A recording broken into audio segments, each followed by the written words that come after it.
Before we begin, please note this story is intended for informational and educational purposes. Some scenes have been dramatized for storytelling clarity, but the facts are based on real investigative methods and publicly available reports. Everyone mentioned is presumed innocent until proven guilty in a court of law. Viewer discretion is advised, as this video contains details that may be disturbing to some audiences. Join us as we dive deep into the haunting true story. The fire crackled, its orange tendrils dancing against the encroaching darkness of Blackwood Forest. For our annual camping trip, it was tradition. For friends, a roaring fire, and a ghost story to chill the bones. Liam, ever the showman, had the floor this year, his voice a low, conspiratorial whisper that drew us all in. He spoke of a figure he called the Whispering Woodsman, a local legend he claimed to have pieced together from old town records. A lumberjack from a century ago, driven mad by solitude and the incessant whispering of the trees. The story went that he lost his family in a tragic accident, and in his grief, he began to see their faces in the patterns of the bark, their voices in the rustling leaves. The woodsman, Liam explained, crafted small, intricate carvings from the wood of the very trees that tormented him. He would leave these carvings as markers for his victims, little wooden effigies that mirrored their deepest fears. He never used a conventional weapon. Instead, he used the forest itself, arranging freak accidents that looked entirely natural. A falling branch, a sudden sinkhole, a patch of poison ivy in just the wrong place. He targeted those who didn't respect the woods. Liam's voice dropped, his eyes gleaming in the firelight. Those who were careless, who took its beauty for granted. He'd watch them for days, learning their habits, their fears. Then, he'd leave his little wooden doll. Maya shivered, pulling her blanket tighter. "That's creepy, Liam. Where do you even hear this stuff?" "I told you, old records. And some local folklore," he said with a dismissive wave. The final victim, a young woman, was found with a small, perfectly carved wooden bird clutched in her hand. It was said she had a phobia of birds. Chloe, ever the skeptic, scoffed. "Right.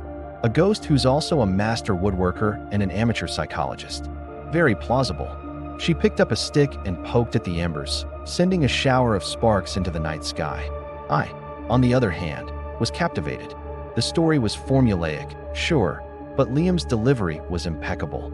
The setting was perfect, the deep, dark woods pressing in on our little circle of light.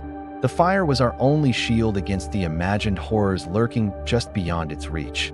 When the story was finished, an uneasy silence settled over us. The usual post-story laughter and mockery were absent. The crackle of the fire and the chirping of crickets suddenly sounded amplified, almost menacing. We retired to our tents soon after, the woodsman's tail clinging to us like the campfire smoke on our clothes. I had trouble sleeping, every snap of a twig outside my tent sending a jolt of adrenaline through me. I told myself it was just a story, a silly campfire tale. The next morning, the sun streamed through the canopy, burning away the shadows and the lingering unease of the night. It all seemed foolish in the daylight. We made breakfast, the conversation light and cheerful, the ghost story all but forgotten. It was Chloe who found the first one. She had wandered off to find a good spot for a photo, a small clearing she'd spotted the day before. Her scream was sharp, cutting through the tranquil morning air. We ran towards the sound, finding her standing frozen, pointing at the base of an old, gnarled oak tree. There, nestled amongst the roots, was a small, crudely carved wooden doll. It was a figure of a woman, her face contorted in a silent scream, a tiny camera clutched in her wooden hands. Chloe was a photographer. A cold dread washed over me, far more potent than anything I'd felt during the story. This was different. This was real. Liam rushed forward and picked it up. "What is this? A joke? Not funny, guys." He looked between me and Maya, but our pale, horrified faces told him we were just as clueless. "It wasn't me," Maya whispered, her voice trembling. "I swear." Chloe was shaking. "Who would do this? It's sick." She backed away from the tree, her own camera hanging forgotten around her neck. We tried to rationalize it. Maybe another camper overheard our story and decided to play a prank. It was the only explanation that made sense, the only one that didn't lead down a terrifying path. We spent the rest of the day on edge, sticking close together. The sense of being watched was overwhelming. Every rustle of leaves, every shadow that moved, felt like a prelude to something terrible. The fun was gone from the trip. We packed up our breakfast gear, the mood somber and tense. The easy camaraderie of the previous night had evaporated, replaced by a thick fog of suspicion and fear. We decided to go for a hike, hoping the activity and a change of scenery would clear our heads. We chose a well-marked trail that led to a scenic overlook. Safety in numbers, we told ourselves. The trail was steeper than we remembered. Maya, who had a known fear of heights, was struggling.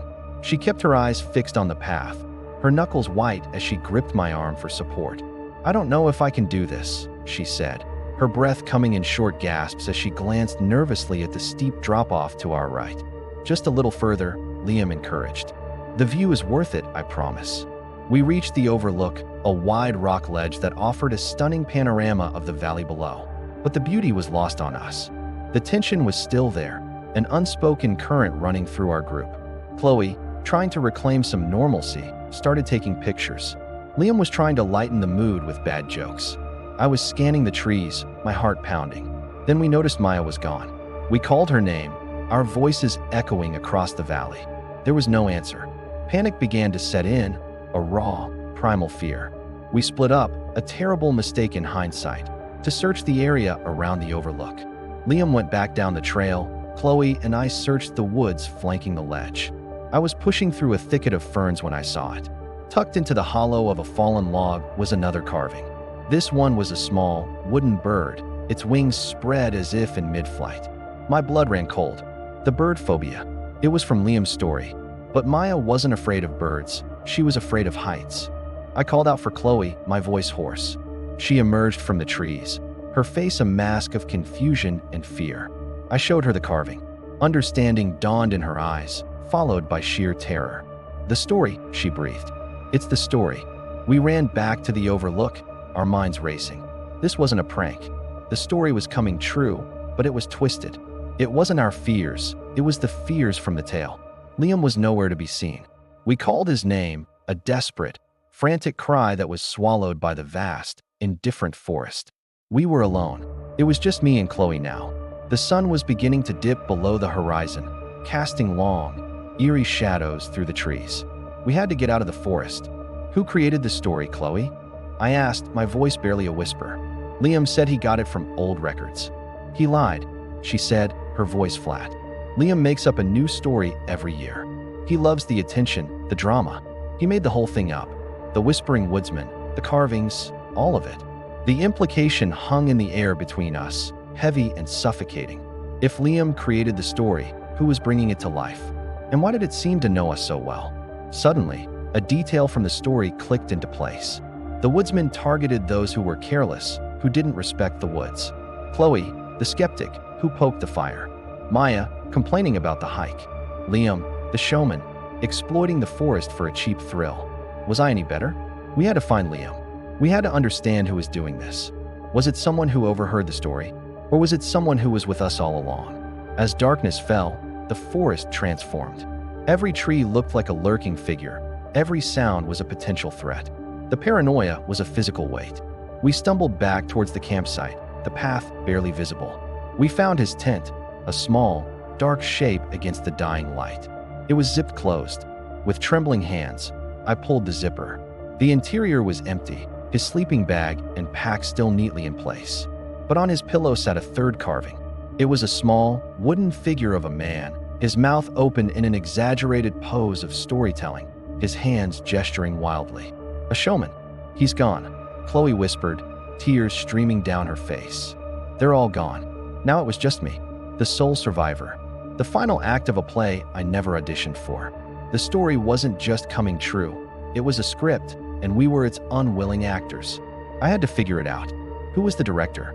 The woodsman wasn't a ghost. He was flesh and blood. Someone who knew Liam's story. Someone who knew us. My mind raced, replaying every moment of the trip. The planning, the drive up, the campfire. Who else knew we were here? Who knew the story? The answer was terrifyingly simple. Only 4 people knew the details of Liam's brand new story. Liam, Maya, Chloe, and me. And 3 of them were gone. But Liam created the story. He couldn't be the woodsman, could he? Was he a victim of his own creation? Or was this all part of his ultimate performance? A trick to fake his own disappearance? The logic was flawed. The carvings, the disappearances, they were too real, too elaborate for a simple prank. Maya and Chloe were gone. I was alone, and I was being hunted. I had to survive. I had to understand why. Why the story? Why us? The woodsman knew the story because he was there. He heard it. My gaze fell upon Chloe's camera, still lying on the ground near the fire pit where she dropped it in her initial panic. An idea, desperate and thin, began to form. I grabbed the camera and began flicking through the photos she'd taken. Pictures of the drive up, of us setting up the tents, of the landscape. Then, pictures of the fire. I zoomed in on a wide shot of our group around the campfire, Liam in the middle of his tale. We were all captivated, leaning in. And just there, at the edge of the firelight, almost completely swallowed by the shadows, was a fifth figure. It was barely a silhouette. A tall, lean shape standing partially behind a thick tree, just watching. Listening. Someone had been there. Someone had heard the story. A branch snapped behind me. I didn't scream. I didn't run. The fear was a cold, hard stone in my stomach, but my mind was strangely clear. The story's final victim was found with a carving that represented their phobia. Liam's story had a specific ending. My greatest fear wasn't spiders or the dark. It was being alone. The thought of being the last one, abandoned, had always been a quiet terror in the back of my mind. I turned slowly. Standing at the edge of the campsite, holding a small, freshly carved wooden effigy, was a man. He was tall and gaunt, his face obscured by the deep shadows of his hat. It wasn't Liam.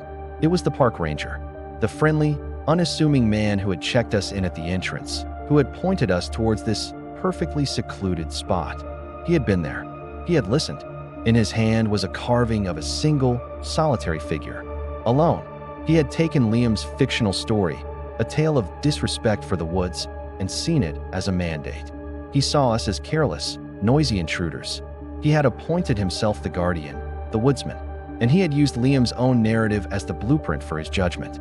The creator of the story was Liam, a boy who wanted to be the center of attention. But the person who made it real, who knew us so well, was the one who had been watching from the start. He knew the story because he was its first and most attentive audience. He was the ghost in the machine. As he took a step forward, the firelight glinted off the carving in his hand. The story wasn't just coming true.